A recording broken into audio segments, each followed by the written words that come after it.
Hi guys, welcome to part 3 on plant reproduction. I'm going to go over a quick review of what we're learning.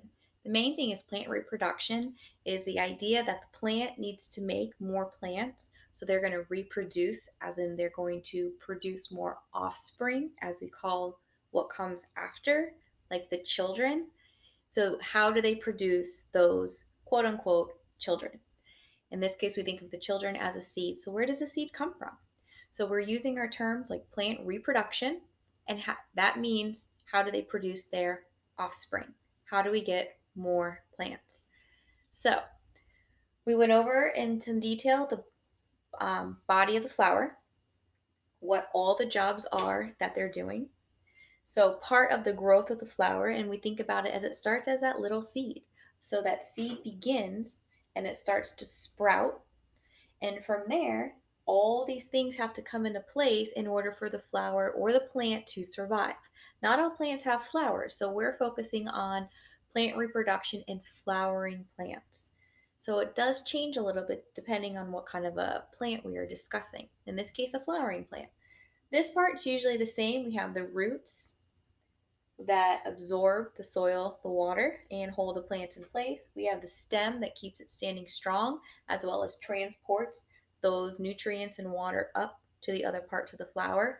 Our leaves performing that word photosynthesis, making of the food to continue to feed the plant. The beginning of the flower is what we call the bud. Again, I showed you guys my flower that I have. Thank you, Morelli, for buying it. And it was dried up and dead a couple weeks, about a week or so ago, and I saved it back from the school and I started giving it water and giving it sunshine. And within those days, it started to regrow. So you can see my flowers growing here. It's not a full flower yet, but you can see it's almost fully bloomed. So it's getting to that next stage in the reproduction process.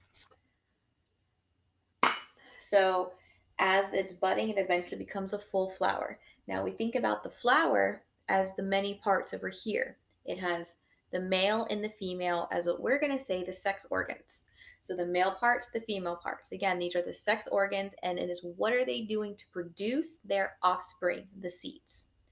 So the reproduction process is going to happen by using what we're going to call pollination. Now, the important part of the flower, why is the flower there? Why does it look all colorful and beautiful? And why does it smell good? The flower has a very important purpose. The whole purpose of these petals and the smell and the beauty is to attract animals to it. It's trying to say, come on, bees, come on, butterflies, come on, birds, come over to me. So it's an adaptation to have animals come to it to help in the pollination process. Because we have to get the pollen from the top of the anther, our stamen. So we have the anther, the filament, and we've got to get that anther where the pollen is, the stuff that makes us sneeze during the spring, the yellowy stuff. We have to get that into the pistil. It can't just get there on its own. And again, it's kind of hard to think about, but it's not going to always happen in this flower. There's going to be many different flowers, and that pollen might travel for a while and find a different flower. So even if it's being made on this flower here, it might not land on this pistil. It might go to other flowers and land, and that bee can take that same pollen and transport it to many, many different flowers. And that's again pollination. So we need to get that pollen into our pistil. So here comes the butterfly, here comes the bee, and like the bee's very well known, has like sticky little legs, and it comes in and it's gathering that pollen, is gathering, and the pollen's getting stuck to its little legs, and he comes to this beautiful flower here and he hangs out in the pollen and the flower, and then he travels to the next flower, and that pollen that he had attracted to him is falling into the female sex structure of the plant. So it's falling to the top of the pistil called the stigma. It's kind of like a little cup, and it's falling in and it's traveling down the style, the little neck part here, and then it falls into what we call the ovary, and it's being held into what we call the ovule. So it's in the ovary, and this here is the eggs of the flower. It's very similar to what we think about when we think of like when a mommy is pregnant with a baby. So the eggs are in here. The pollen falls through, and when that pollen comes in and touches into the eggs, it's going to start creating the seed. So now we've created the seed. And you've seen seeds. If you open flowers up, sometimes you can see seeds are already made. Or if we think about like fruit, so if like a plant, a tree, a vine has created fruit.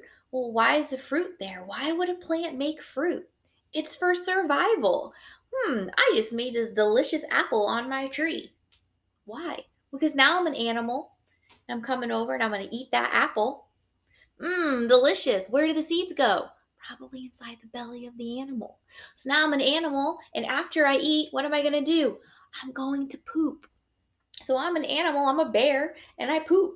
Where's the seed? Inside the poop. So now that seed is going to be in the ground. And where that seed is, a new plant's going to grow. And that's strawberries, watermelon, all those fruits we can think of. The idea is an animal's going to eat that seed, and then they're going to dispel that fruit somewhere else. Maybe they throw it up, pew, pew, I don't want that. Maybe they poop it out. All different ways it's going to happen with that fruit. So that fruit is going to land. And that's one reason why we have the fruit, to dispel, to disperse the seeds in other ways. So animals help disperse the seeds, and that's what we're working on in the next part. So we talked about the pollination, getting that flower producing the seed, and then what happens with the seed. And that's where we're into what we call the seed dispersal, the movement of seeds. So the seeds are moving all around. They can be moved by the wind, like blowing. If you've seen a dandelion and go, and all those things blow, those are seeds. It can be blown, or it can be water, like water comes through and flushes the seeds, and the seeds disperse and land somewhere else. Animals, as we said, a lot of times is because they're eating them or they're carrying them some other way. Think of like a squirrel. Squirrels gathering different kinds of fruits and nuts, and where do they take them? That's how we disperse. So now I've dispersed my seed, dispersal, movement of the seeds, and that seed has landed. And the seed eventually gets into the dirt, and it starts to get that sunlight, starts to get that water, starts to get that good soil, and it starts to sprout. That very beginning of the seed, the very first sprout, is when we move into the next process called germination. So germination is when that seed grows into a flower. So that is our final stage there. And of course, the seed starts to grow into the flower. It becomes this seed, this flower here, grows over the course of time, and the whole process starts again. So this is called the process of the flower as it's growing here. This process here is our fertilization, where um, the flower parts are creating the seed. So the male and the female sex structures are creating the flower, the seed. Moving into the seed dispersal, and then eventually germination.